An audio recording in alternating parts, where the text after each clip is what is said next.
माया software open होने से हमें बहुत सारे ऑप्शंस दिखाई देते हैं, पर यकीन मानिए दोस्तों, इसमें से हर एक ऑप्शन अपने काम का है। इस ट्यूटोरियल सीरीज में हम इन सारे ऑप्शंस के बारे में जान लेंगे, परंतु माया को ज्यादा कॉम्प्लिकेटेड ना बनाते हुए मैं इसे सरल और सहज भाषा में आपको सिखाने का प्रयास करूंगा। नमस्कार, मेरा नाम Amay Pednekar, founder and CEO of HindiAnimationTutorials.com, online institute for animation and VFX. मैं पिछले 27 साल से एनिमेशन इंडस्ट्री में कार्यरत हूँ। HindiAnimationTutorials.com अपने वर्चुअल क्लास के माध्यम से छात्रों को एनिमेशन एंड वीएफएक्स का पाठ पढ़ाता है। संक्रमण हमारा इन हाउस प्रोजेक्ट है, जहाँ पे स्टूडेंट्स को एक रियल टाइम प्रोडक्शन पाइपलाइन पे काम करने का अनुभव मिलता है।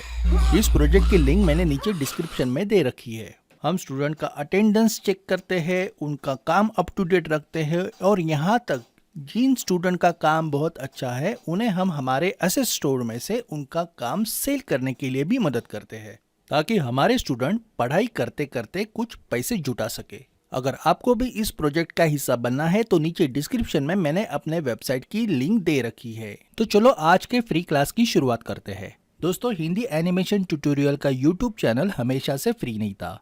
आपको इस चैनल के ट्यूटोरियल्स देखने के लिए पहले कुछ पेमेंट करनी पड़ती थी, परंतु कोरोना और उसके बाद आने वाले महामारी के चलते हमने ये चैनल सबके लिए खुला कर दिया है। जी हाँ, तो आप भी इस फ्री एजुकेशन सिस्टम का हिस्सा बन सकते हैं, पर इसके लिए आपको नीचे दिए गए हुए डिस्क्रिप्शन लिंक में एडमिशन फॉर्म को फिल कर हमारे वर्चुअल क्लास का स्टूडेंट बनना जरूरी है।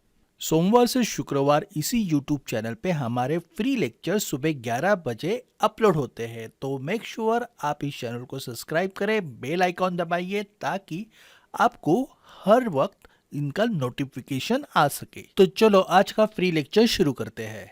अगर आप माया को पहली बार यूज कर रहे हो तो आपको पता होना चाहिए कि माया आजकल के इंटरटेनमेंट इंडस्ट्री के लिए बहुत इंपॉर्टेंट सॉफ्टवेयर बन चुका है। अगर हमने इसका सही से इस्तेमाल करना सीख लिया तो कंप्यूटर ग्राफिक के जगत में आपको जो चाहिए वो आप यहाँ से पा सकते हो। तो सबसे पहले हम ऊपरी टूलबार के बारे में जान लेंगे, और ये टूलबार इन ड्रॉप डाउन मेनू के हिसाब से चेंज होता रहता है। हम माया में किस काम को अंजाम देने वाले हैं उस आधार पे हमें यहाँ पे मेनू सिलेक्ट करना है। जैसे मॉडलिंग के लिए हमने पॉलीगॉन मेनू को सिलेक्ट किया है, तो टूलबार को उस प्रकार से मॉडिफाई होते हुए हम देख सकते हैं। इसी तरह से एनिमेशन मेनू सिलेक्ट करने बाद हमें वापस टूलबार में चेंजेस दिखाई देते हैं। माया में काम करते वक्त हमें कुछ ऑप्शंस को लगातार ऑन ऑफ करना पड़ता है, जैसे कि स्नैप टू ग्रिड टूल। तो इन जैसे ऑप्शंस को आसानी से ऑन ऑफ करने के लिए इस टूलबार को रचा गया है। इसके बाद बारी आती है शेल्फ की। ऊपरी मेनू को यहाँ ऑर्गेनाइज रखने का काम शेल्फ करती है। इतने सारे शेल्फ टैब ज्यादातर इस्तेमाल में नहीं आते, लेकिन आप अपने हिसाब से शेल्फ को कस्टमाइज कर सकते हो। इसके लिए आप कस्टम टैब पे क्लिक कर बार बार इस्तेमाल में आने वाली कमांड्स को यहाँ पे अरेंज कर सकते हो। उदाहरण के तौर पे यहाँ पे मैं एक जल्दी से एक्सट्रूड का आइकॉन बनाता हूँ। इसके लिए मैं एडिट मेश में जाकर कीबोर्ड पे कंट्रोल शिफ्ट को होल्ड करता हूँ और एक्सट्रूड बटन पे क्लिक करता हूँ। इसके बाद आप यहाँ पे एक्सट्रूड का एक छोटा सा आइकॉन देख सकते हो। अगर मुझे मॉडल को बार बार एक्सट्रूड करना पड़ता है तो मैं इस आइकॉन का इस्तेमाल कर सकता हूँ। अब हम देखते हैं कि माया में टूल को कैसे फाइंड किया जाता है। आपको उस टूल का नाम पता है, परंतु आप इसे ढूंढ नहीं पा रहे हो, तो आपको हेल्प मेनू में से फाइंड मेनू को सिलेक्ट करना है। यहाँ पे आपके टूल का नाम लिखना है और एंटर करते ही आपको उस टूल के बारे में जानकारी मिल जाएगी, जैसे वो कहाँ पे और कौन से मेनू के अंडर आपको मिल सकता है। अब इस लेफ्ट साइड के टूल बार पे ध्यान देते हैं। यहाँ पे हमें सिलेक्ट दिखाई दे रहा है, लैसो सिलेक्ट दिखाई दे रहा है और मूव, रोटेट और स्केल। अब जरा देखते हैं हम इनका उपयोग कैसे कर सकते हैं। इसके लिए मैं यहाँ पे एक पॉलीक्यूब क्रिएट करता हूँ। ठीक है, अभी अगर मुझे इसे सिलेक्ट करना है तो मैं इस सिलेक्ट एरो पे क्लिक करूंगा। ऑब्जेक्ट के आजू बाजू सिलेक्शन बॉक्स ड्रॉ करके मैं इस ऑब्जेक्ट को सिलेक्ट कर सकता हूँ। सिलेक्टेड ऑब्जेक्ट हमेशा ग्रीन वायर फ्रेम में हाईलाइट होता है। अब ट्रांसलेट मोड में स्विच होने के लिए W की प्रेस करते हैं, नहीं तो फिर इस बटन पे क्लिक करते हैं। अब आपको सिर्फ इन एरो को सिलेक्ट कर ऑब्जेक्ट को मूव करना है। पर्सपेक्टिव व्यू में फ्री स्टाइल मूव करने के लिए आपको इस मिडल को क्लिक एंड ड्रैग करना होगा। स्पेस बार को एक बार टैप करने से हमें चारों ऑर्थोग्राफिक व्यू दिखाई देते हैं। इन व्यू से भी आप ऑब्जेक्ट को मूव कर सकते हो। अब स्केलिंग मोड में स्विच होने के लिए हम कीबोर्ड पे R प्रेस करते हैं। इसके मिडल पे क्लिक एंड ड्रैग करने से ये प्रोपोर्शनली स्केल होगा, और चाहे तो आप इसे इंडिविजुअल एक्सिस में भी स्केल कर सकते हैं इस तरीके से। अब कीबोर्ड पे ई प्रेस करने से हम रोटेट टूल में स्विच हो जाते हैं। यहाँ पे भी आप इंडिविजुअल एक्सेस को सिलेक्ट कर रोटेट कर सकते हो। अब आगे इस ट्यूटोरियल को कंटिन्यू करते हुए व्यू पोर्ट को हम किस तरह से कंट्रोल कर सकते हैं ये मैं आपको बताता हूँ। तो सबसे पहले मैं पॉलीगॉन शेप में जाके यहाँ पे एक पॉलीगॉन क्यूब क्रिएट करता हूँ। तो इस क्यूब आइकॉन पे क्लिक कर मैं व्यू पोर्ट में एक पॉलीगॉन क्यूब क्रिएट कर रहा हूँ। आप देख सकते हो कि क्रिएट किया हुआ क्यूब व्यू पोर्ट में ऑफ सेंटर है। तो हम इसे सेंटर में ले आते हैं ताकि ये व्यू पोर्ट में अच्छे से फ्रेम हो जाए। इसके लिए कीबोर्ड पे आपको F की प्रेस करनी है। आपका व्यू पोर्ट व्यू कैसे भी रहने दो, ऑब्जेक्ट को सिलेक्ट कर F की प्रेस करने से वो पर्टिकुलर ऑब्जेक्ट व्यू पोर्ट के सेंटर में सेट होता है। आपने अभी ये भी देखा होगा कि व्यू पोर्ट को मैं कितने आसानी से हर दिशा में घुमा रहा हूँ। इसके लिए आपको कीबोर्ड पे अल्ट की प्रेस कर माउस के लेफ्ट की से व्यू पोर्ट को ड्रैग करते जाना है। इसी प्रकार से आप कीबोर्ड पे अल्ट की प्रेस कर माउस की राइट क्लिक एंड ड्रैग करोगे तो object zoom in zoom out होता जाएगा। अगर आप अल्ट की होल्ड कर माउस का मिडल क्लिक बटन ड्रैग करोगे तो व्यू पोर्ट पैन होता जाएगा। माया में मॉडल व्यू करने के कुछ और तरीके भी है। जैसे आप कीबोर्ड पे 5 की प्रेस करोगे तो वायर फ्रेम के साथ आपको मेश मॉडल दिखाई देता है। अगर आपको वापस वायर फ्रेम स्विच होना है तो सिंपली कीबोर्ड पे 4 की प्रेस कर देना। इससे वायर फ्रेम वापस एक्टिवेट हो जाएगा। ये सारे ऑप्शंस आप पैनल के मेनू बार से भी पा सकते हो। जैसे मैं शेडिंग में जाके स्मूथ शेड ऑल को एक्टिवेट कर देता हूँ और यहाँ पे आपको कुछ एडिशनल ऑप्शंस भी मिलेंगे जैसे वायर फ्रेम ऑन शेडेड जिसमें पॉलीगॉन ऑब्जेक्ट वायर फ्रेम के साथ दिखाई देता है। अगर इस मोड को स्विच ऑफ करना है तो वापस हमें शेडिंग में जाके वायर फ्रेम ऑन शेडेड को अनचेक करना होगा। इन दोनों मोड को हम कीबोर्ड पे 4 और 5 प्रेस कर स्विच कर सकते हैं। ठीक है, अब इस व्यू क्यूब के बारे में बात करते हैं। हमारे व्यूज और माया व्यू पोर्ट में जो भी चेंजेस होते हैं उसको रिप्रेजेंट करने का काम ये व्यू क्यूब करता है। जैसे मैं यहाँ पे फ्रंट पे क्लिक करता हूँ तो व्यू पोर्ट फ्रंट में स्विच होता है। यहाँ ऊपरी एरिया में क्लिक करने बाद हमें टॉप व्यू पोर्ट दिखाई देता है। अगर मुझे ऑर्थोग्राफिक व्यू को रोटेट करना है तो इस एरो पे क्लिक करना होगा और वापस पर्सपेक्टिव डिफॉल्ट पोजीशन पे स्विच होने के लिए इस होम पे क्लिक करना है। तो अब हम हॉटकीज के बारे में जान लेते हैं। हम हॉटकीज के जरिए भी व्यू को स्विच कर सकते हैं।